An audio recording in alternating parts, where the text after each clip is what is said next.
Hey everyone, and welcome back for another deep dive. Today, we're going to be tackling a topic that, well, let's just say it's one that tends to get people riled up. It sure does. We're talking about the Federal Reserve. Mm. More specifically, we're going to be digging into this bold claim from Mike Maloney that the Fed is, get this, bankrupt. Certainly grabs your attention, doesn't it? It does. I mean, Yeah. we're talking about the Federal Reserve here, the institution that basically controls the flow of money in the U.S. Mm. Bankrupt. How does that even compute? Right. It sounds pretty wild when you put it like that. The article you sent over does a deep dive, if you'll pardon the pun, into Maloney's argument, tracing it all the way back to the 2008 financial crisis. Oh man, 2008. That whole period felt like one of those economic roller coasters that you kind of just close your eyes and hope for the best. Yeah, it was a wild ride for sure. So to really wrap our heads around what Maloney's talking about, Yeah. we need to rewind back to those crazy days of '08, right? Exactly. Maloney's argument really hinges on how the Fed responded to the 2008 crisis, specifically this thing called quantitative easing, or QE for short. QE, right, yeah. Heard that term thrown around a lot, especially back then. But I'll be honest, it always seemed like, well, like one of those econ jargon things, like, you need a PhD to even understand what it means. It can sound pretty jargony. Yeah. So can you break it down for me, for our listeners who might not be, financial wizards? Absolutely. Imagine the economy is kind of like a car engine that's stalled out, right? Okay, I like that. So QE is like injecting a massive amount of fuel, in this case, money directly into that system to try and get things moving again. Basically, the Fed creates all this new money electronically and then uses it to buy up assets, things like government bonds. And the goal here is to increase the money supply, which is supposed to lower interest rates, get people borrowing and spending again. It's supposed to be like a jump start for a stalled out economy. So it's like a giant stimulus package. Yeah. But instead of like building bridges, they're creating money. Kind of, yeah, you could think of it that way. So if the idea was to get the economy back on track, Yeah. how did that lead to, to this whole idea of the Fed going bankrupt? Well, Maloney's argument is that the issue isn't so much the idea of QE itself, but more about the execution, and I guess you could say some of those unintended consequences that came along with it. Remember all that new money the Fed pumped into the system? Trillions, right? Wasn't it trillions of dollars? Trillions, yeah. It was Yeah. a lot of money. But Maloney argues that a big chunk of that money, it didn't actually trickle down to the real economy. The Main Street businesses, the Right. everyday people who were really feeling the pinch. Okay, so then where did all that money end up?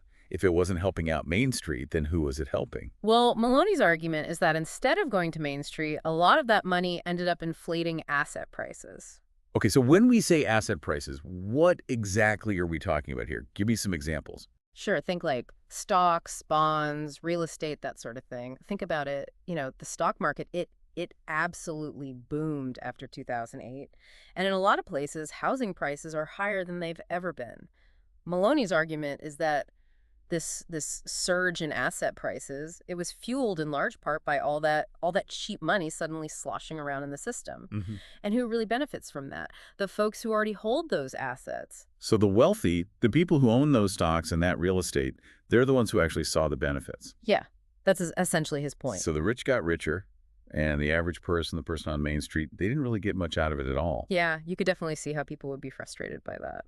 I can. Yeah. We're about to get into how that ties into the idea of the Fed potentially being bankrupt right after a quick break. Okay, so before the break, we were talking about how this whole QE thing might have actually benefited the wealthy more than the average person, but we still haven't gotten to how it connects to the Fed potentially being, well, bankrupt. You mentioned something about bank reserves right before we went to break. Right, bank reserves, that's a key piece of this whole puzzle. Okay, so let's talk about bank reserves. What are they? So, you know how we use dollars and cents every day? Hopefully. Well, banks, they have their own version of dollars and cents that they use behind the scenes when they're doing business with each other. That's basically what bank reserves are, digital entries in these accounts that are held at the Federal Reserve. So it's like a whole separate financial system that most of us never even see. Exactly, it happens behind the curtain. But here's where QE comes back into the picture. Before 2008, banks really only kept a small amount of these reserves on hand, like just enough to meet their day-to-day needs, like processing transactions and stuff.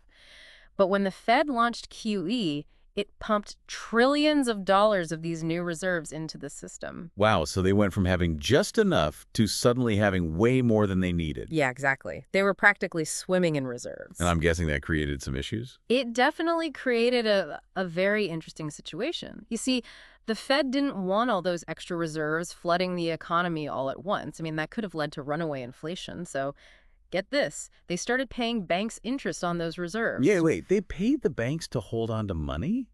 How does that even make sense? It sounds strange, right?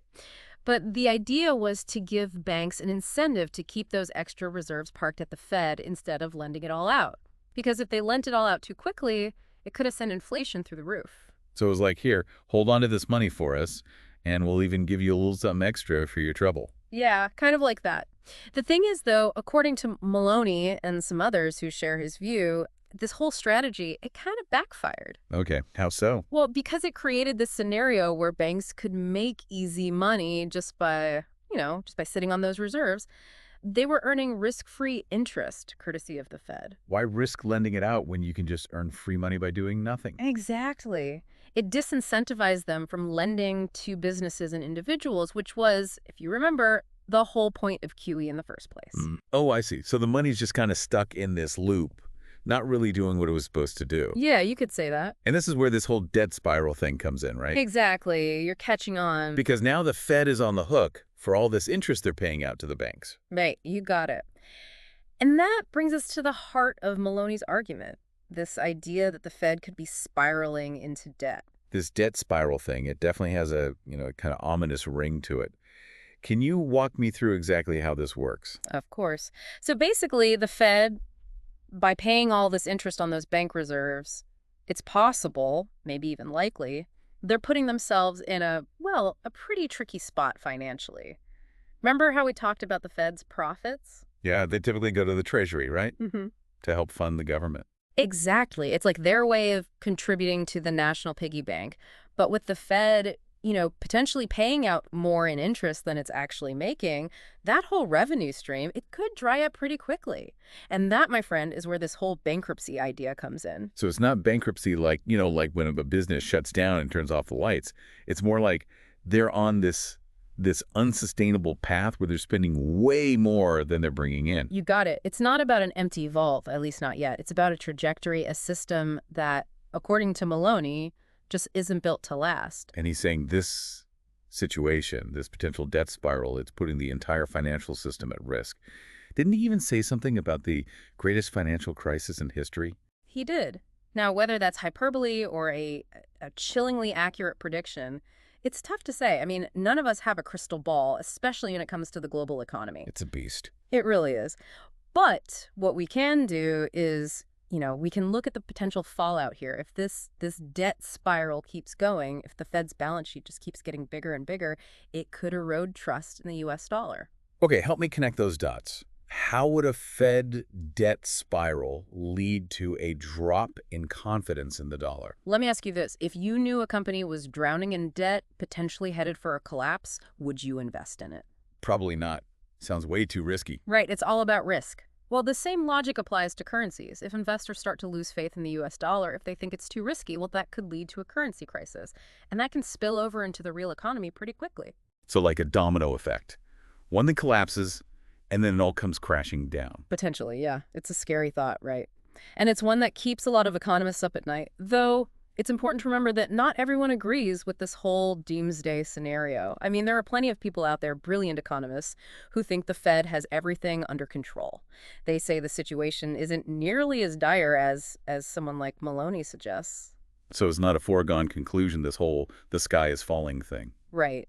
But it's a debate with huge implications. It underscores just how vital it is for us to, to try to understand these systems, these complex financial systems, and all the potential risks and trade-offs. Well said. So where do we go from here? What's the takeaway for all us listening? I think it all boils down to awareness and education. Pay attention to the Fed, to the economy, to what's happening in financial markets around the world. The more you know, the better equipped you'll be to navigate whatever's coming next. Knowledge is power. It's a cliche, but it's true. This has been it's been quite the deep dive into the world of central banking, that's for sure. It really makes you think twice about that whole print more money to solve problems approach, doesn't it? It really does. Because if that's always the answer, are we just kicking the can down the road, setting ourselves up for an even bigger crisis down the line? It's a question worth pondering, that's for sure. Thanks for joining us for this deep dive. Until next time, stay curious.